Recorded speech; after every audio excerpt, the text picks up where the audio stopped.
get that done. Right, happy days. I think I wasn't sure I've done that one before. I know I haven't. You encounter another ship. Okay. You are surrounded by a rocky islet where you see a ship drifting on the horizon, its sails luffing in the breeze. A rough symbol has been painted onto it. You pull out your spyglass and peer at the symbol. It's crudely drawn, but it looks like it could be a war club or a sword or a key. Or other than the flapping sail and swaying lines, you don't notice any movement. Well, this could be the Laeden Key then. But you do spot one body slumped against the gunwale and another splayed over the wheel, an arrow buried in the mast. Aloth appears at your side and looks as well. That symbol, it looks like a variant of the Laeden Key's insignia. Aloth lowers the spine. Think they're Laeden Key? Or attacked by them, perhaps. Laeden Key members rarely announce themselves in such bold fashion, but we won't know until we look. It looks to me like the war club of the Wahaki Clive. They paint this on raiding ships to warn others, I say. The Key who folds his arms and shivers. Guess we're gonna investigate. My thoughts precisely. Do I want to bring Aloth with me? Is he gonna be with me? Tiny little ship.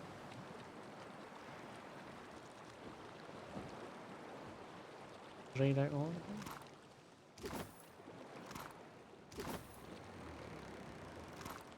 Sure.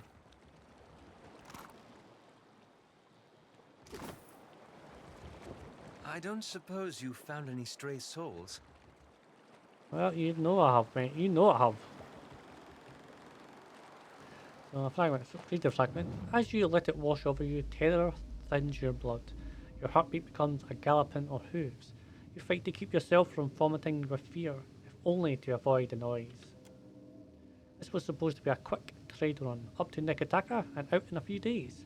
But you got lost in that fog, and the next thing you know, arrows were flying through it. So you hid here between some of the crates, where it's dark, where the screams of on deck are just a little quieter. You thought pirates were the greatest danger for merchant ships like yours, but the shrieking warriors butchering your crewmates don't seem like pirates. One of them is up on the rigging, painting some kind of symbol on your sails. Light spills into your hiding place, and a Numa warrior, one of the Hoana, you think, stands over you. Foreigners shall corrupt our lands no more. You are looking up towards the glare and a Numa silhouette against it, when pain lances through the base of your skull.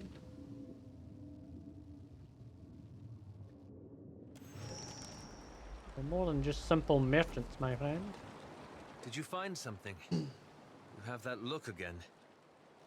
They were merchants killed by Joanna, who said something about foreigners corrupt their lands. Well, that's a start. I found some unusual stains. I don't think they're blood, but they are rather odorous. He wrinkles his nose at a streak of something the colour of fresh bruise. That's a corky pulp. So it is. But what would that be doing here? Oh, them off-mad Wahaki on Oreo Koiki smeared all over themselves. There you go. The island ain't far from here. Yeah, we gave it a wide berth back on a sorcerer, though. I've heard they're aggressively isolationist. As for what that has to do with the Laeden Key... He frowns, looking at the key-like symbol painted on the sail. At least we know where to look next. Yes, we're going to Oreo Cookie. Though if this becomes anything like our encounter in the Defiance Bay catacombs, well, I hope we get our answers before the bloodbath. Don't worry, he looks at you and smiles while that wasn't my fault. It wasn't my fault. People can say it was my fault. It wasn't my fault. Okay, I did nothing. I was a nice little boy, minding my own business. Blah blah blah blah blah. Right. Well, like I say, I've already got everybody with me anyway, so A young woman steps up to the edge of the cliff and peers down wearing an amused grin. She fingers the curve of a long hunting bow. You went into the jungle for animal hides, I say, and found yourself in an empty clearing. Akira, silence is wise. You turned around and retraced your steps back to your ship, where it was safe. She picks up her hunting bow and knocks an arrow, pointing it in your direction. Look, I just want to talk. Can we talk? Not if you cannot listen. With a sigh, she points an arrow to the ground. If you came to blunt my teeth with chatter, try to keep it short. What say? You came all this way, not knowing what you would find? She cocks her head with interest. You stand before the den of the Wahaki, our fortress, our sanctuary, our temple. And outsiders are unwelcome. And can I enter? No. You think I stand here for my health? I don't know. Only the Wahaki are allowed on Oreo Koiki. Did I speak for your chieftain then? You have an audience with me. Ruasare doesn't waste time on outsider vagrants. Oh, so I could have done this way before. A deeper understanding of the tribe. So it does mean that, yeah, so I could have been to Croxure here first, and then went to Croxper Island. Crooksper Island.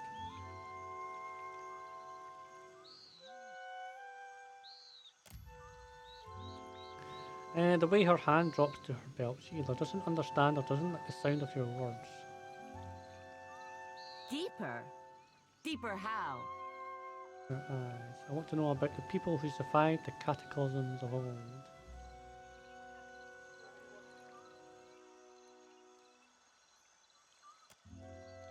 She nods slowly, her expression guarded. There are many eyes on you, outsider. Use your time in Oreo Koiki wisely. Ruasare will be expecting you inside. She gestures with one of the cliffside guards to lower the lift. Seeing as you've earned your way up from nuisance to guest, Woo! find me if you feel like trading. Holds her arms and strolls away from the cliffside. Aren't you supposed to be guarding?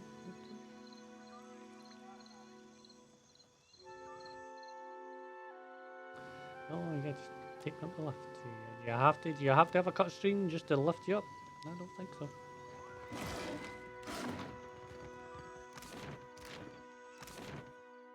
Oh, so this is another way I could have went up there. Cool. Akira, what now? You're in luck. Damage your spells? Yes, I guess. What Health now? don't need.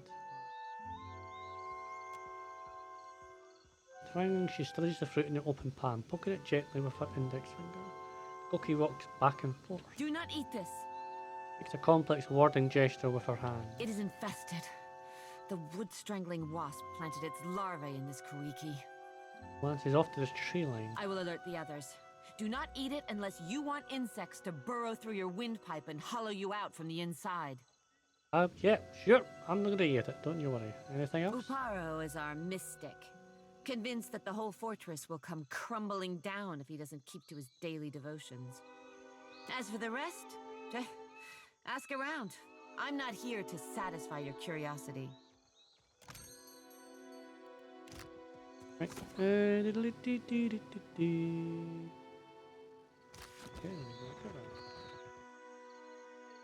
go. Round-belly man stands at ease before a cluster of hardened fighters, their fists balled and brows furrowed.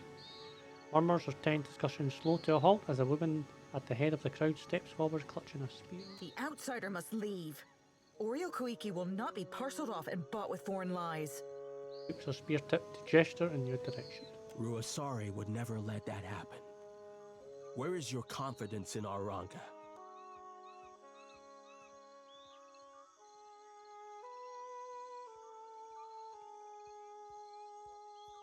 There's a problem. We'll back away. You are the problem. We do not track dirt in our home. We are no better than the outsiders if our Mataru act like inhospitable savages. Where is the courtesy and welcome of the Wahaki? Questions cast a ripple of unease over every listener. If you have such love for outsiders, let this one speak for himself. I'm not here to fight.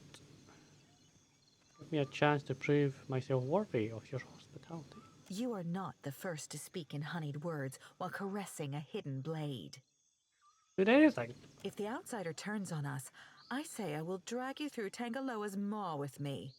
Curls her upper lip at Aparo. For all our sakes, may I be proven wrong. Nodding to the assembled fighters, he signals them to disperse. On behalf of those who remember our manners, welcome to Oreo Koiki. Sighs and shakes his head at the warriors before we focus in on you. Is there usually much infighting when outsiders show up? Eora, I say circumstances have made us rough around the edges. Outsiders come with cannons, nets, torches. They do not come to talk. Why are you protective? We safeguard any land that the trading companies have not stolen out from under Anakaza's throne. The islands will fall if the tribes do not recall our past and Ngadi's covenant. Covenant?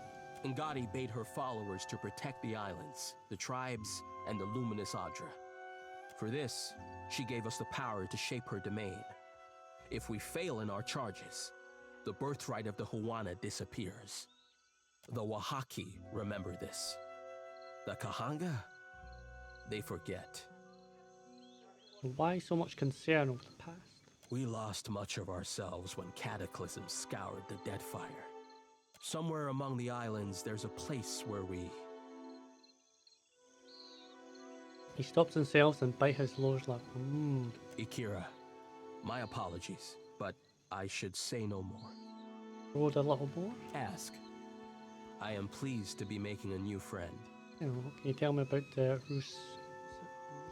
She is our Ranga, and the strength of our tribe. Stands tall, wearing a proud grin. I have never seen her without a mouthful of koiki. Even in battle, she wears a bandolier of fruit. A spirited, passionate, and very hungry woman is my Ruasare. Are you married? Guards, you become Fusion and then burst into laughter. How the outsiders enjoy their vows. The Huana pair off, but we need no documents or witnesses. When it strikes Ruasare's fancy that we should sleep under one roof, we do so vigorously. Some think I influence her judgment, but they have the wrong of it. My back is too fragile for the weight of authority, I say.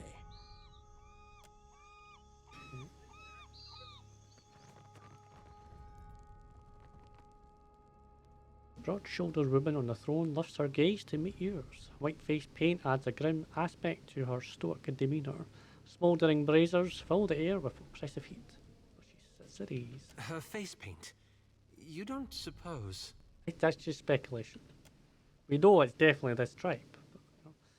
Ruasare turns her gaze to Aloth, who quickly falls silent. She returns her focus to you. I am the Ranga of this tribe, and will not hesitate to send your soul through Tangaloa's maw if you threaten my people. Okay. Pleasure to make your acquaintance. You have the gift of our hospitality during this audience. Do not abuse it. I mean, just because I'm speaking nicely, it's apparently pro-Hana. A studious-looking man to the Ranga side scrutinizes you. But will our hospitality be returned? A trembling mystic consults a pamphlet of runes. The Ranga silences him with a look. Sitting forward in her seat, she opens her fist to reveal a plump, chalky fruit. She takes a deep, thoughtful bite. Outsiders do not come to Oreo Koiki unless they want something.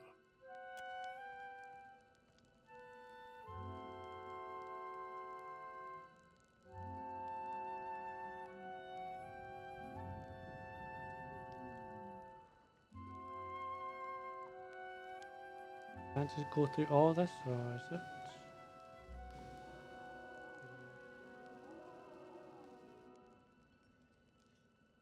Eora, a good reason. She her cookie until the juices run from her fingers. You are knowing that the purchase of foreign slaves is allowed in the Deadfire? I'm familiar with the practice. To buy and sell kith is the work of monsters. These slavers hunt the Don't waters worry, around I killed them. Kuiki. Like cowards, they shy away from the deeper jungle. Night of warriors, hey, hearty guffle, not a trace of humour, which is alright. They steal my people from their fishing boats and sell them like pigs at auction. Where is Onikaza to stop them? Their arms and searches left and right. Someone must teach them the meaning of Wahaki vengeance, I say. Hey, you're talking about Crookspur? I've already dealt with him. Could this be true? Look, I've got his head. He's pull it there. There you go. See, I would have thought because I've already done this quest, that the tribe that I let out would have came here and went, oh look, it's that guy that saved us. But you know, this is what I mean. This is where I think if I did this first, I would have got this tip of the spear or whatever for that quest for that. I think that's what that is. Please consult his bones. His brow raises and he nods to the queen. What say? If those parasites drew their final breaths, I would hear of it. Why is dead? His business is finished. While Onikaza plays at diplomacy, we are the spear in the guts of our enemies. I have come to expect troubling news from outsiders. Today is no different, but at least you bring me a tale for my grandchildren. Nodding to herself, she looks you up and down, weighing something unspoken. You come to us in time of need. The tribe will know you as a friend. Go in peace. Claps her hands and nods to you, holding the pose for a solemn moment. The hospitality of the Wahaki is yours. Respect our ways, and cause no trouble. Okay. Oh. No.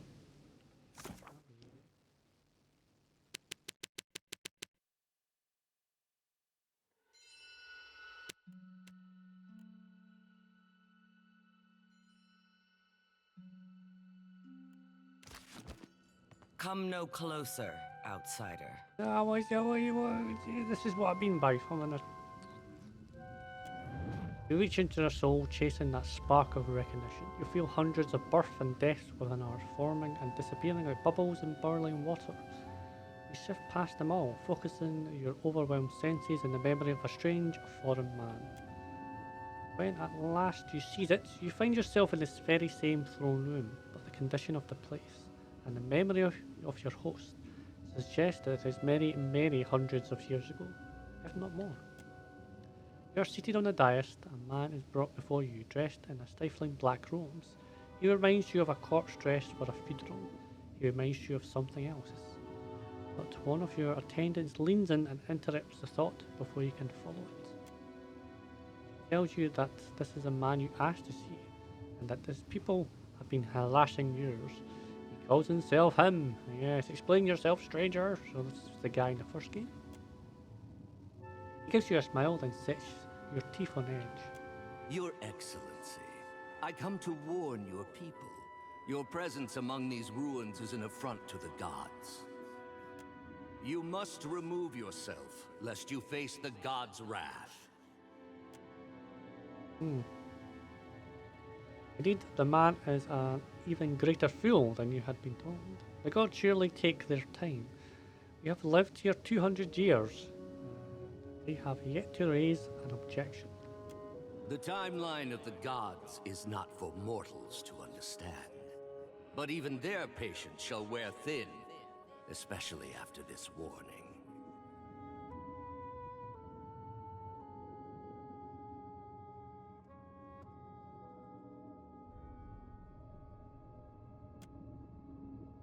You certainly feel your patience wearing thin. Who is he, this foreigner, to send your people from their halls and homes?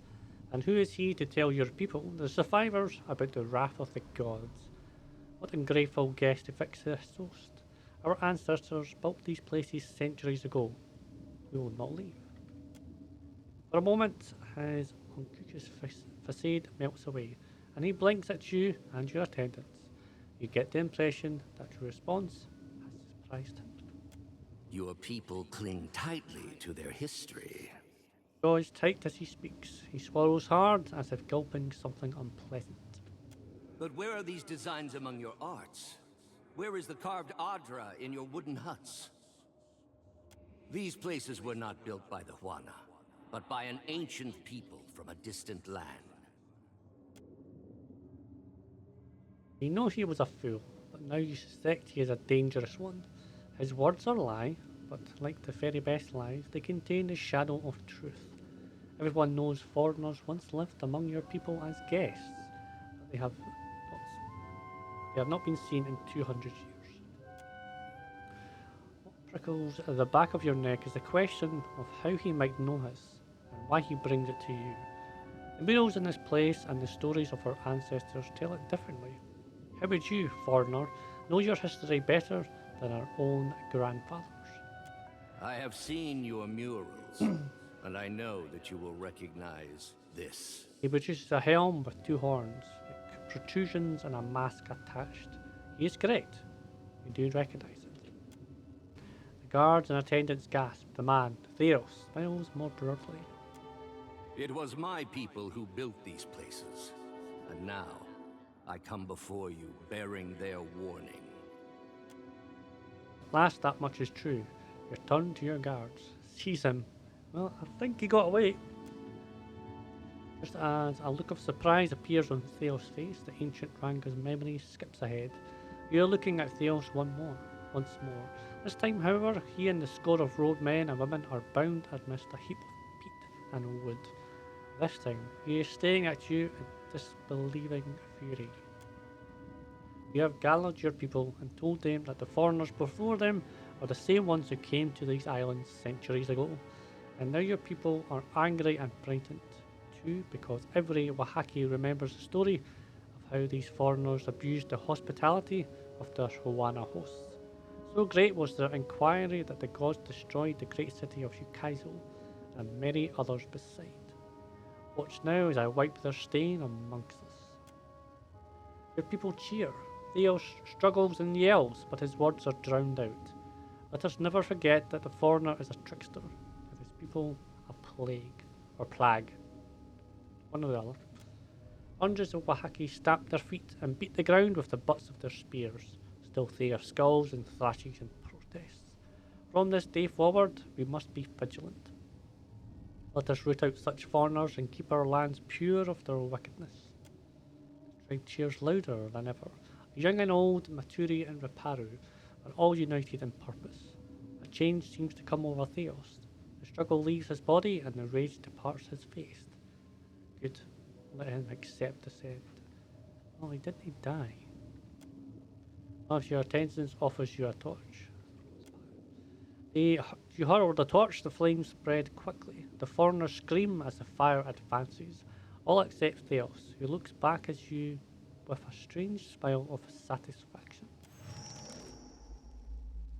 You peel back from the memory and the gruesome scene evaporates around you. Why do you stare so? Do you recognize this name? I know only that they clang and clash like foreign names. Sounds something in our soul sparks like kindling hell to a flame. There's an ancient presence that with her, so that I can read her soul again. That does the same thing. Okay.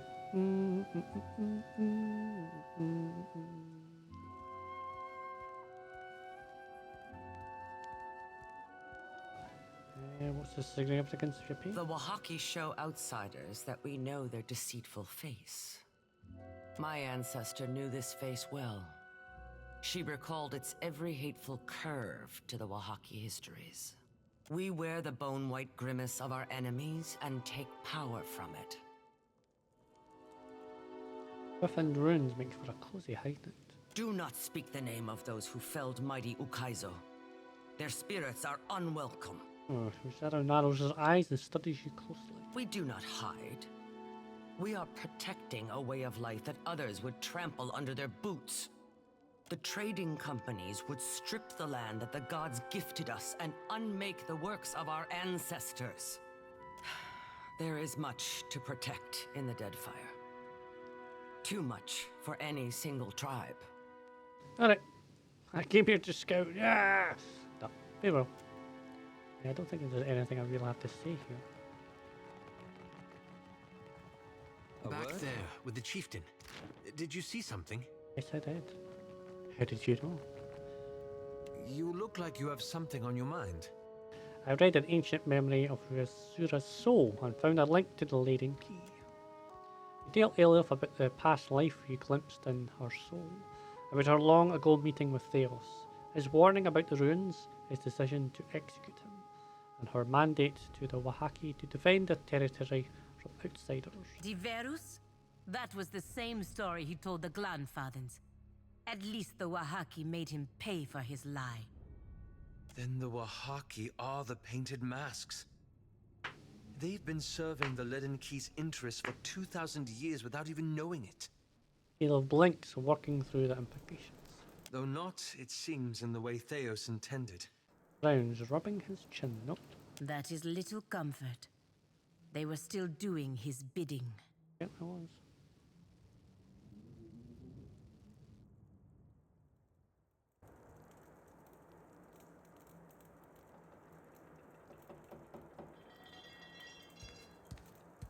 What are you thinking?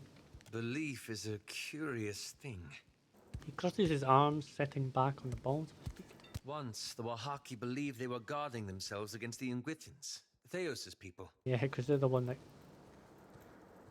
made the gods. Oh, it's so complicated.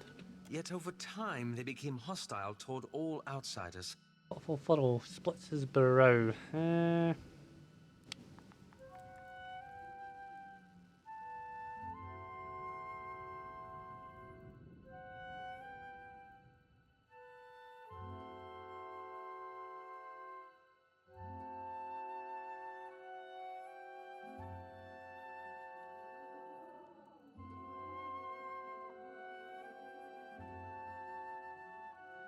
What of it? It's not just that the Wahaki misread Theos' original message. It fundamentally changed them. Lips. They went from being a large and well-connected tribe to a much smaller one defined by isolationism. Worry burrows into the shadows and creases of his face.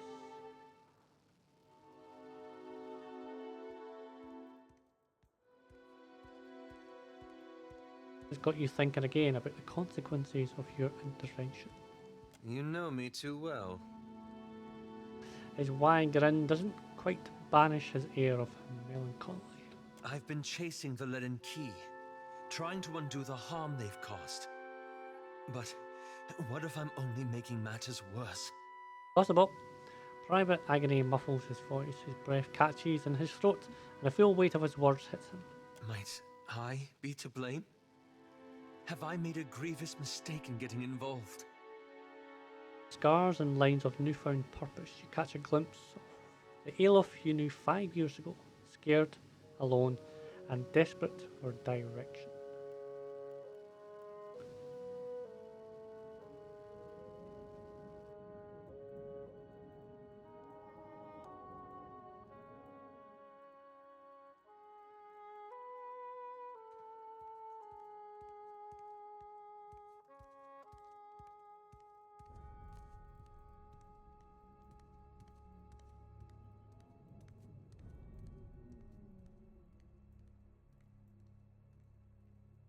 You say you got to answer that on your own, but he's not responsible.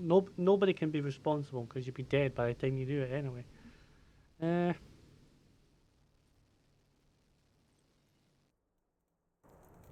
I'll say no. If you didn't try at all, you're responsible for the harm the Laeden Key continues doing.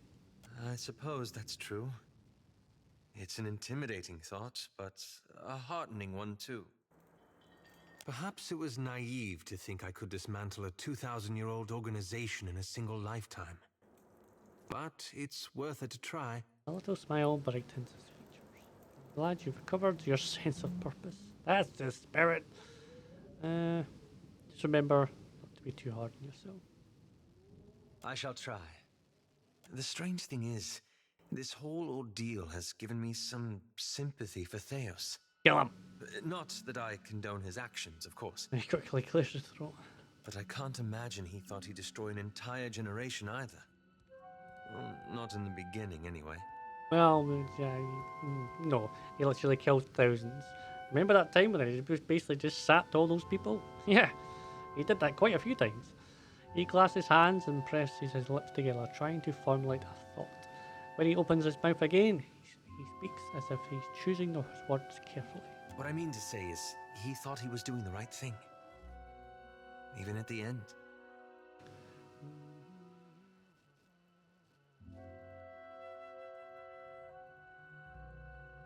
See that one, but I'm going to say his example is a cautionary tale for you. You should learn from him. A prudent suggestion. At any rate, it will be a relief to move forward. It was always too comfortable to leave the hard decisions to others. To simply follow along. His head in reflection and inclines it towards you.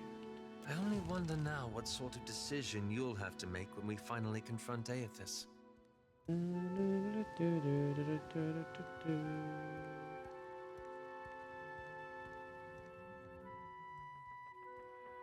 Well, we'll find out when we reach him. No point in guessing. A reasonable point. Anyway, thank you. This has lifted a great burden from my shoulders. Yes? Good job, so he is done and dusted. Quest done.